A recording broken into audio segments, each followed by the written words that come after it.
Hello दोस्तों, मैं अनिल लानी एडवोकेट कानपुर नगर से। आज मैं सुबह जब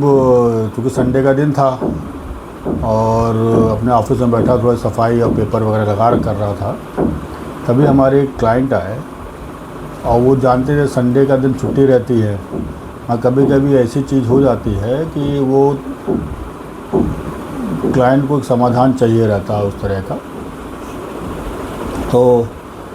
इसी पे बैठे बैठे मैं उनको तो मैंने एप्लीकेशन वगैरह लेके भेज दिया है, वो अपना कमिश्नर के ऑफिस में और उनके कार्यालय में पेश होकर अपनी शिकायत कर देंगे। मगर मुझे एक चीज़ ध्यान आई कि मैं क्यों ना कुछ चीज़ अपने जूनियर अधिवक्ताओं को ऐसी चीज़ बताऊं कि जिससे कि उन्हें ऐसी सिचुएशन में कभी कभी जैसे आम जनता को कोई परेशानी होती है या कभी रोड पर एक्सीडेंट हो जाता है या कभी साइबर फ्रॉड होता है या फ़ोन पर धमकी मिलती है, कभी कभी वो दुकान पर जाते हैं और कुछ सामान वगैरह खरीदते हैं तो उनको लगता है कि ये गलत चीज़ दे दी है तो इसको कैसे ठीक करें। और कभी कभी जैसे कहीं ऑफिस वगैरह में जाते हैं वो आपसे रिश्वत वगैरह की डिमांड करते हैं, तो इन सब में क्या चीज़ करनी चाहिए बीइंग एडवोकेट। तो मैं अपने जूनियर अधिवक्ताओं को ये बता देना चाहता हूँ कि थोड़ा सा आप उसमें पढ़ें। मैंने इसमें शॉर्ट वीडियो में 4 नंबर बताए हैं,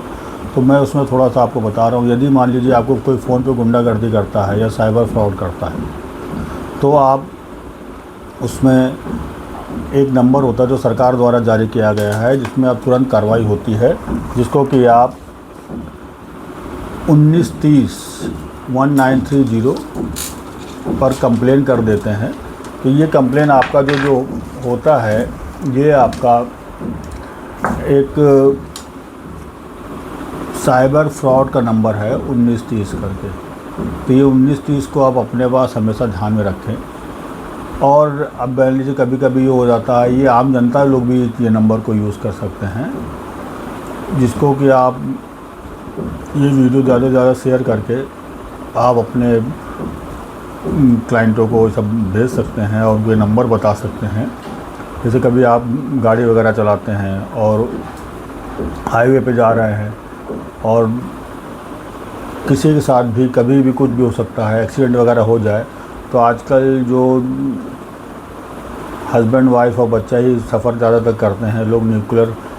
बड़ी फैमिली से कम घट के एकदम छोटी छोटी फैमिली में रहने लगे हैं, तो अमूमन अकेले ही ड्राइव करते हैं, हस्बैंड वाइफ और बच्चे रहते हैं। तो वहाँ पे थोड़ा सा ये हो जाता है कि किस तरह के क्या चीज़ करें, तो लोग अमूमन 112 डाल रहता है। मगर अब हाईवे में चले जा रहे हैं और वहाँ पे कोई इधर उधर कुछ नहीं दिखता है, एक्सीडेंट हो जाता है, तो अब सरकार द्वारा जारी नंबर जो हाईवे पे होता है, एक्सीडेंट वगैरह में करते हैं, तो आप 1033 नंबर डायल कर सकते हैं, जिसमें आपकी तुरंत कार्रवाई होगी। ये सब कंप्यूटराइज लिंक रहता है और ये आपका त्वरित कार्रवाई आपको इसमें मिल जाएगी। कभी कभी ये हो जाता है कि आपको कहीं ऑफिस वगैरह में जा रहे हैं और ऑफिस वगैरह में जाने पे आपसे कोई रिश्वत मांग रहा है या आपको लगता है कि ये मेरा काम नहीं कर रहा केवल पैसे वगैरह के लिए, तो आप इसकी शिकायत 1064 पे कर सकते हैं, जिसको कि एक हेल्पलाइन नंबर सरकार द्वारा जारी करा गया है। इस तरह का भी तो आप में तुरंत आपकी कार्रवाई होती है। कभी कभी आप जैसे दुकान वगैरह पे जाते हैं, अब दुकान पे आपने कुछ सामान लिया, वो आपका चीज़ ठीक नहीं मिली, तो अगर वो दुकान पे सामान ठीक नहीं मिलती है और आप उससे दुकानदार से कहते हैं कि इसको वापस करो, तो वो सब वापस वगैरह नहीं करता है, तो एक कंज्यूमर हेल्पलाइन नंबर चलता है 1915। इस पे आप शिकायत कर सकते हैं। इस तरह आपको जैसे हमारे जूनियर साथी हैं, उनको ये 4 नंबर ज़रूर नोट कर लेना चाहिए, क्योंकि कभी कभी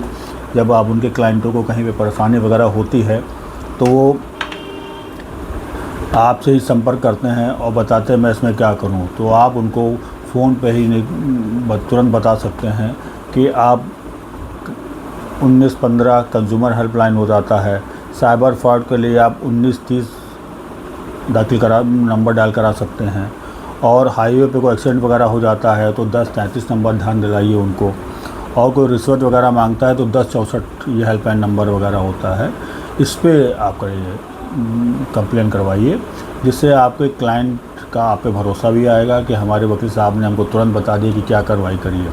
और ये सब कंप्यूटराइज जो शिकायतें होती हैं, ये ऑनलाइन शिकायतें होती हैं, ये रिकॉर्ड होती हैं सरकार की अपनी उस संस्था पे, जो आपको वहाँ के लोकल थाने वगैरह में मैसेज करके आपको तुरंत कार्रवाई या तुरंत मदद दिलवाता है। तो आप इन सब का ज़्यादा से ज़्यादा उपयोग करें, जिससे आपको भविष्य में एक फ़ायदा मिल सके और आम जनता को आप जागरूक कर सकें।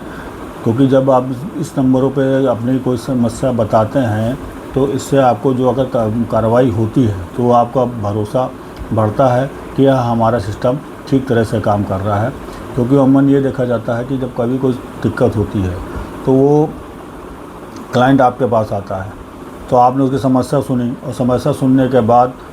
अब उसका कार्रवाई मान लीजिए आज हुई, कोई दिक्कत उसको आज हुई, अब वो आपके पास कल आया, आपने उसका एप्लीकेशन वगैरह लिख के कमिश्नर के यहाँ कहीं पेश करा, तो उस पर एक जाँच बैठती है। ऐसे करते करते वो 10-12 दिन बीत जाता है, फिर उस पर उस तरह का एक कार्रवाई नहीं होती है, तो क्लाइंट को कोई सेटिस्फेक्शन नहीं मिल पाता है कि हमने मेरे साथ ऐसा ऐसा हो गया और हमको कोई काम नहीं मेरा कोई काम नहीं हुआ। तो इसलिए आप ये नंबर को ज़रूर ध्यान में रखें और अपने क्लाइंटों को भी बताएं। अगर फ़ोन पे कोई ऐसा आपका कोई समस्या बताता है तो आपका एक समय बचेगा, और फ़ोन पे ही आप इस तरह के नंबर बता के उनसे कहिए, आप उसी नंबर को तुरंत डायल करिए, अपनी समस्या बताइए। और समस्या बताने का भी एक तरीका होता है। जैसे मान लीजिए आपने कोई नंबर डायल करा, उसको आपको समस्या कोई बताना है, तो आप सबसे पहले उसमें अपना नाम, अपने एड्रेस कहाँ है के रहने वाले हैं, और आपके साथ जो समस्या हुई है वो कहाँ हुई है उसका पता बताइए और उस क्षेत्र की चीज़ बताइए। उसके बाद अपनी समस्या बताइए कि फ़ला जगह पे हमारा ये दुकान में सामान गलत दे दिया गया, फ़ला जगह पे हमसे रिश्वत मांगा जा रहा है, और फ़ला जगह पे हमारा एक्सीडेंट हो गया है, और हम फिर फ़ोन पे हमारे पास साइबर क्राइम हुआ है या साइबर फ्रॉड हो रहा है हमारे साथ। तो इस तरह का कंप्लेन कर सकते हैं, जिससे आपको निश्चित ही लाभ मिलेगा। आज के लिए बस इतना ही, फिर कोई वीडियो बनाऊंगा उसके लिए बाद ही आपसे संपर्क करूंगा। तब तक के लिए धन्यवाद।